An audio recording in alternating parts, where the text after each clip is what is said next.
the Retirement Cafe podcast, episode 13, having healthy conversations about money with Carl Richards. Retired or thinking about retirement? You've come to the right place.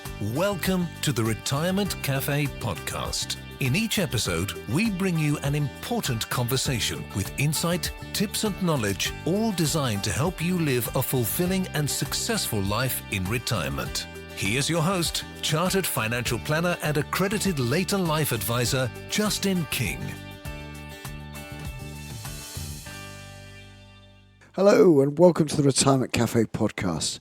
This week I haven't got a cold, but I've got a little sore hoarse throat because I was cheering so much at the England-Ireland game on Saturday, actually screaming at the TV. So apologies for the hoarseness, but what a top game.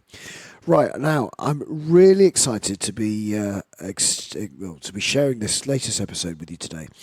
Now this doesn't follow the normal pattern of the Retirement Cafe podcast. This week I'm the guest instead of the interviewer.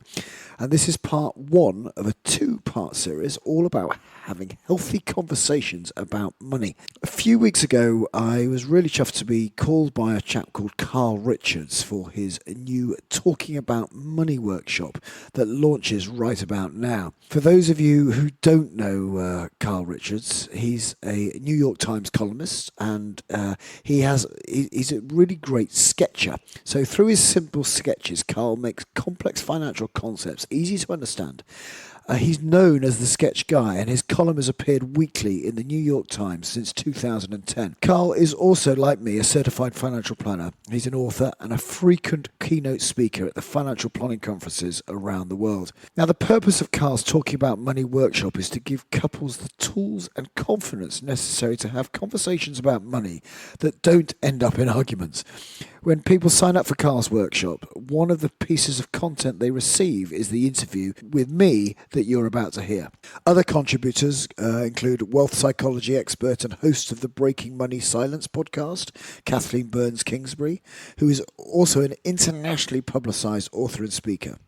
Dr. Sonia Britt-Latter. Dr. Britt-Latter is an associate professor of personal financial planning at the Kansas State University, and she specialises in a new area called financial therapy, which includes helping couples deal with financial stress. So Carl has kindly allowed me to share this part of his Talking About Money workshop on the Retirement Cafe podcast. We find out more about the other contributors in the workshop itself on the show notes for this episode at theretirementcafe.co.uk. In our interview, we talk about how to have healthy conversations about money. We don't get taught how to talk about money at school, and it's not something we tend to teach our children at home. So we grow up assuming a conversation around money is something that fits into a spreadsheet or a calculator. So as a result, these money conversations can cause people quite a lot of stress and often can end up in arguments. Carl wanted to include my perspective on how to have positive conversations about money in his workshop because he understood that my somewhat different approach to retirement planning is grounded in listening, understanding and asking the right questions. So in our conversation, I explained to Carl why and how I learned to facilitate great conversations around money and share some of the tools and techniques for doing so. I stressed the importance of active, intelligent listening in our conversations, especially those about money, so we can all have more positive outcomes around money conversations. This episode is the first of a two-part series. Part two will be released as a bonus episode on Friday, so you don't have to wait a whole week to hear how the interview concludes. So, here's my first part of my interview with Carl Richards. I hope you enjoy it. So, Justin, thanks for joining me for what we're going to call a conversation about money today. Thanks for joining me. Pleasure, Carl. Always good to chat to you. Yeah. So why don't we start here? Tell people where people are going to have some idea based on an accent I detect. But tell me where you're located. So I live and work in Christchurch, Dorset, UK, which is, for those who don't know, is on the south coast. I literally live, and my office is 100 meters from the sea. Yes, south of the UK. Very cool. So I just, it's sort of interesting, right? I'm recording 100 meters from the sea in New Zealand and like a 5-hour drive from Christchurch, New Zealand. So we've got at least something in common. Absolutely. And I think Christchurch, New Zealand got its name from Christchurch, UK, actually. You know. No, I think it's the opposite way around. At least that's what they would claim, right? Yeah. I don't think it would be very hard to dig into history to figure out which direction that went. So tell me a little bit about the work you do. Like, I know you're an advisor. In fact, you're a member of this little group that I like to call the Society of Real Financial Advisors and or financial planners, whichever one we prefer. But tell me a little bit about the work you do. So my business specializes in working with people approaching or entering into retirement. Christchurch has always been, and Bournemouth, which is a very close town, has always been a place that people have retired to through hundreds of years of history, and it's still just as popular. It's kind of warm, and it's good quality, good lifestyle, and good beaches and water, and it's not as warm as some parts of the world, but it's a pretty special place to live and to retire to. So we, as I say, specialize in providing advice to those people entering into that kind of transitioning into that big event, I suppose. That big that big life shift event of retirement. How did you end up doing that? Two questions: how and why are you doing that? So yeah, well, it's a little bit of a potted history. I started in this business, when I was 16, working in an insurance brokerage, providing insurance to people, and then within a few years, after a bit of traveling, had progressed to providing, in essence, what we used to call financial advice, or did call financial advice, but it was pretty much product sales. You were finding the product of the moment and finding customers to sell those products to. I did that for quite a few years and realized quite quickly that I needed to be quite qualified to be really good at it. So I got quite qualified early on, way before the regulators kind of told us in the UK that we needed to be highly qualified. So I got ahead of the curve. And then when I was 30, I had a big motorbike accident, and things shifted with me, and kind of a lifestyle change. And I went off. Well, I learned to sell yachts actually for a few years, and then the transition from that was that I on sailing weekend I met a young lady who's now my wife, and we decided very soon after to settle down and have a family, and I had to get a proper job again. So sailing yachts wasn't going to be the family, the husband that she envisaged, and no, with all honesty, it was not going to be the father that I wanted to be. I wanted to be around rather than sailing yachts across the world. So I went back to my previous career and I set up my own business. But I wanted the human being to be at forefront of everything that we did. The hero in front of me, the client, to be absolutely on a pedestal, really, for me to really understand what was truly important to them. Way before we even got to any products, if products were actually necessary, or investments, or insurance policies, or whatever you want to talk about. I wanted to understand what was truly important to people, and then can we deliver a financial strategy against that, and then possibly that we would provide kind of investment advice, etc., if that was what was necessary. So again, I looked around the world and I thought, okay, so I was now 30 years of age, or 32, something like that.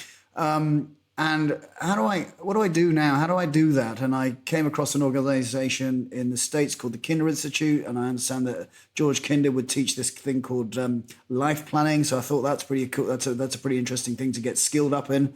I was already a certified financial planner. In the UK, we have something called a chartered financial planner. So I'd got those qualifications as well. And I wanted to start putting all that together.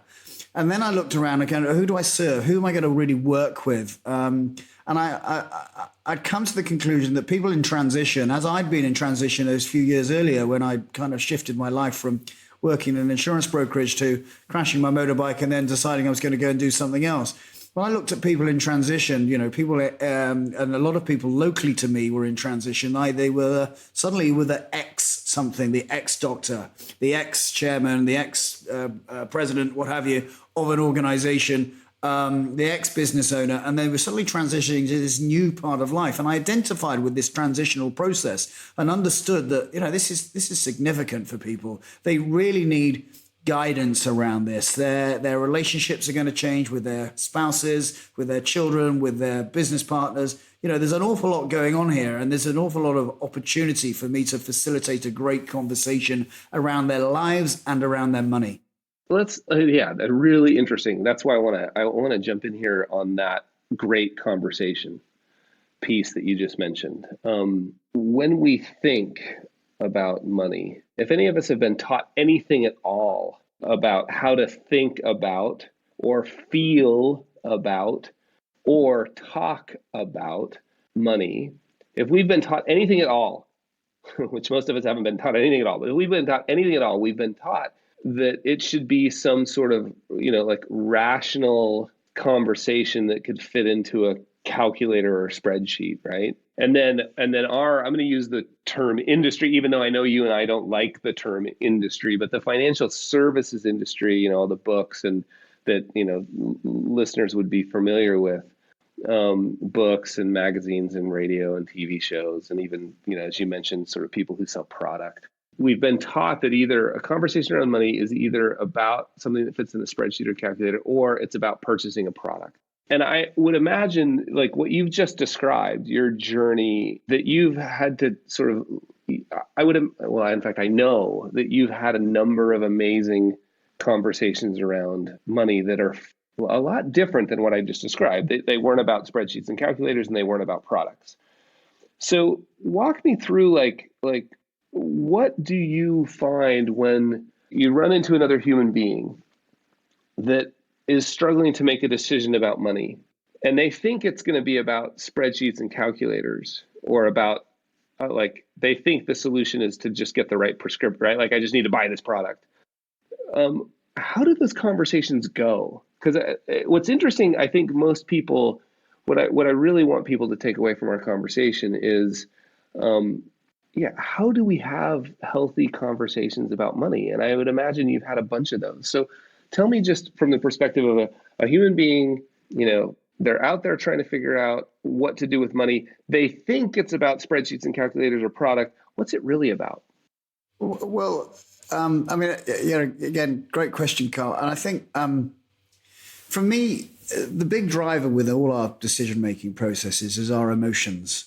And I have a lot of conversations, every conversation I have around money it's really about what's really going on under the the classic picture of the iceberg. We've got a huge iceberg possibly that we can see above the ocean, and then underneath there is a huge mass, and it's the mass of that kind of possibly unconscious thoughts that are going on, emotional thoughts, often fear. They're often scared. The people I'm talking to often are, they've worked hard, and they've probably amassed a relative, significant amount of assets in some way, shape, or form. Maybe a house. They've got some cars, but they've got to make that money then last through their retirement, and that's a pretty scary thing in itself. Just that idea that I'm no longer getting paid any longer, and I've gathered up all these assets over my working life, and I may be pleased with the decisions. I may feel slightly foolish about some of the decisions that I'd made in my investing career or working career. Did I join the right schemes? Did I put the right level of contributions into my pensions account? Did I choose the wrong investments over that period of time? So. And then this whole fear factor of how do I make this last? And even the people who have got significant wealth and they really don't have to worry about the money outlasting them, they're still very emotional about losing it or having it taken away, or making a foolish decision around stuff. So there's a lot of fear underneath the surface. So when people come in the door, they are thinking that we're going to solve their tax problem or their or their portfolio problem or whatever it is. But what we really need to understand is what's driving everything. And sometimes, I play devil's advocate and say, look, why don't we just stick it in the bank? If we stick it in the bank, we've got an inflation risk, but it's the bank. I mean, hopefully if we spread it around, the banks hopefully will still be around in the future. What's the purpose of everything? What's a fulfilled life going to look like? And then even if we get to that point, a fulfilled life can be quite scary in itself because we're possibly encouraging people to step out of their comfort zones. This is a whole brand new world to them. So, yeah, it's some pretty interesting stuff. And of course, sometimes people have got huge amount of history, and that history may not be great. Talk to me a little bit about that. So let's dive into that a little bit. So you mentioned people feeling foolish, and then again there at the end, like we all come with sort of history, and I would even think of like baggage. So I want to put you in kind of maybe a situation and have you talk through it a bit, because I'm sure you've been through this. Can you think of a situation where you've been through this, where you've got, you're having a conversation with two people, and there's some baggage, and particularly around feeling foolish. I want to use the term shame, right? Like, can you think of conversation? How do we deal with? Let me give you an example. I can think of two people I know really well that have been married a very long time, and there was a mistake made, and now it's probably going on. Yeah, it's more than 20 years ago. The mistake was made around money. It was a relatively substantial mistake.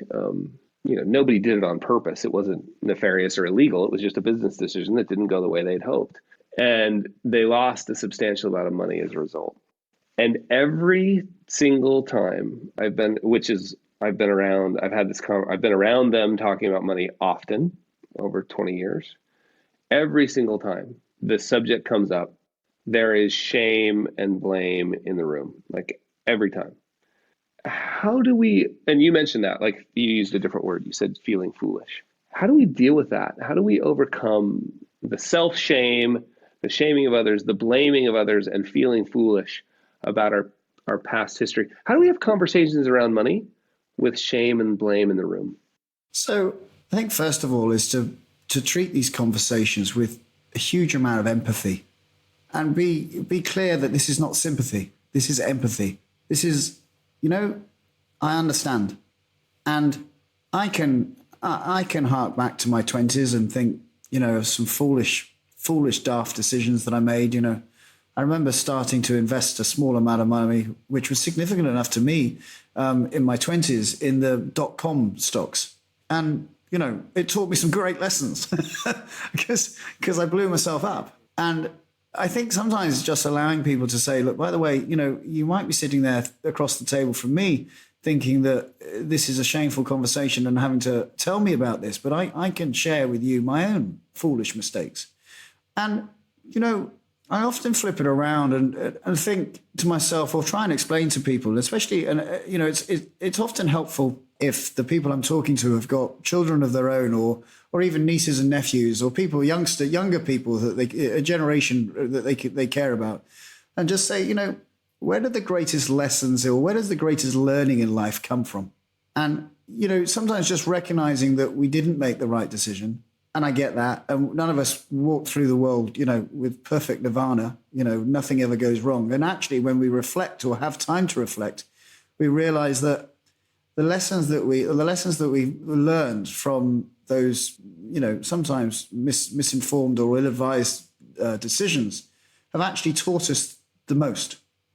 And therefore, once we understand and we can reflect that we actually learned a huge amount and understand what did we learn, let's have a conversation about what you learned from that, or what we all learned from those decisions, and which those misinformed or misaligned decisions, those foolish decisions, whatever they may be, and then go, okay, so going forward, we won't do that again, will we?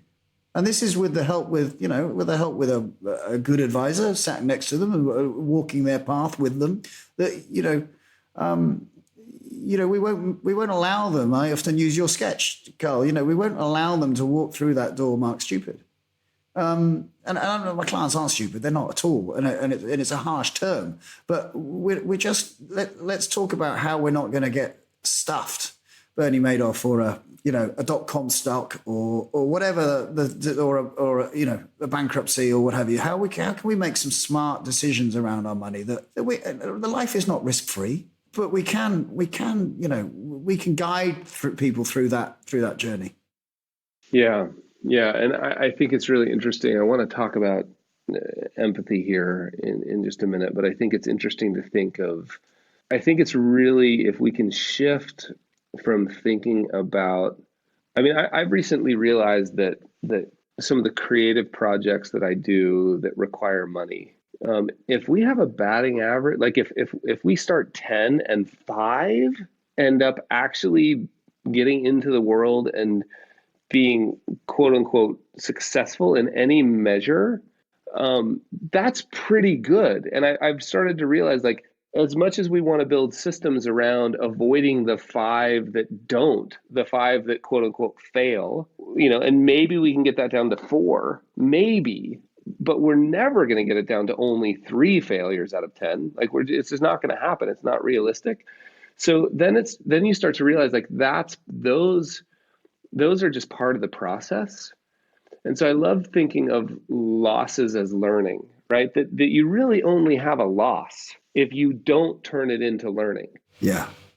Right? Like, so if we can just realize, like, no, there's actually no shame or blame around that mistake. There's none. Like, we may feel a little guilt and we may feel some responsibility. That's totally different.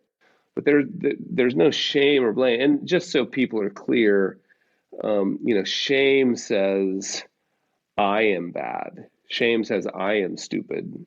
And instead of that was bad or that was a mistake, it says, I am a mistake. And that's just the research on shame is pretty clear. It provides no useful benefit, zero. It's different from the research on responsibility and accepting responsibility, and even to some small degree, feeling a little guilt. And the way we deal with that is turning that into a lesson, right? And learning. So I love that, but I really want to dig in here for a minute to, I think this idea, so people listening to this will, right, whether they're having this conversation with an advisor or not, I want them to have the tools to understand how to have a conversation well, first we got to understand everybody in the conversation. And this is specifically focused on having conversations around money with your spouse or partner. Both parties to this conversation are bringing baggage. Both parties, let's just be clear from the beginning, both parties have made mistakes. And both parties have probably been trained through no one's real fault, but they've probably been trained to feel shame or blame somebody, themselves or somebody else, for those mistakes. And so what we're saying here is, great, let's just flip that a little bit and realize mistakes are part of the game. It's called being human. And there's no such thing as a loss if you can turn it into learning. But in the moment where that discussion comes up, I really enjoyed my conversation with Carl. I look forward to sharing part 2 with you on Friday, when we delve into a discussion about the importance of empathy and active listening. I also explain how I apply this approach to conversations with my clients. You can find out more about Carl Richards and his new Talking About Money workshop at thebehaviourgap.com. That's thebehaviourgap.com. Or head to the podcast website, theretirementcafe.co.uk, where you can find out the detailed show notes and a link to the workshop website. If you've enjoyed the first part of our conversation, then why not subscribe to the Retirement Cafe podcast so you automatically receive part 2. You can do so on your preferred podcast player or on our website at theretirementcafe.co.uk, where you can also find the show notes for this episode and some useful links. So until next time, this is Justin King, helping you feel more informed in your retirement. Thank you for listening to the Retirement Cafe podcast with Justin King. To find out more, you can find us online at theretirementcafe.co.uk.